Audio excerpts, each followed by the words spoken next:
সাজের বাতি সিরিয়ালে দেখা যায় আরজু মিশমিকে নিয়ে ঘরে যায়। বলে, জানেন চারু, আপনার আর আমার অনেক ভালো মন্দের স্মৃতি রয়েছে এ ঘরে। আমার বিশ্বাসই হচ্ছে না যে আমি আপনাকে দেখতে পাচ্ছি। সবটাই হয়েছে আপনার জন্য। মিশমি বলে, আমি কি করেছি? আর্য বলে, আপনি তো আমাকে স্বপ্ন দেখিয়েছেন আর সেটা বাস্তবে রূপ দিয়েছেন তো আপনি। আপনাকে থ্যাঙ্কস। মিশমি তাকে ওয়েলকাম বলে। আর্য বলে, এই তো আপনি ধরা পড়ে গেলেন। মিশমি চমকে উঠে।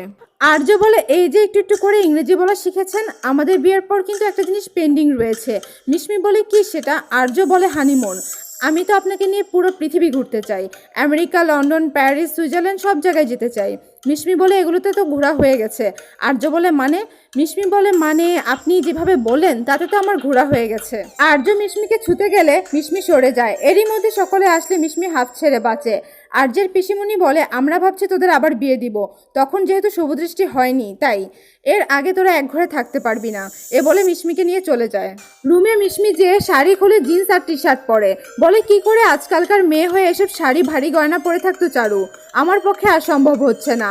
চারু অনেক ভালো একজন মানুষ, আমি তার মতো হতে পারবো না। আমি মিশমিই থাকতে চাই। আর তোমরা কেন বিয়ের কথা তুলেছ? আমি আর থাকবো না, চলে যাব। আর্যর মা হাত জোর করে বলে, আমার ছেলেটা মরে যাবে। মল্লিকাও সবার অনুরোধে মিশমি থেকে যায়। আর্য তার রুমে একটা ফটো ফ্রেম উল্টে থাকতে দেখে অবাক হয়ে যায়। তবে কি ফটো ফ্রেম দেখে নকল চারুকে ধরে ফেলবে আর্য? না, অত সহজে আর্য সত্যিটা জানবে না। কি হতে চলেছে পরবর্তী এপিসোডগুলিতে জানতে আমাদের চ্যানেলটিকে সাবস্ক্রাইব করে সাথেই থাকুন। ধন্যবাদ সবাইকে। ভিডিওটি ভালো লাগলে লাইক, কমেন্ট, শেয়ার করতে ভুলবেন না।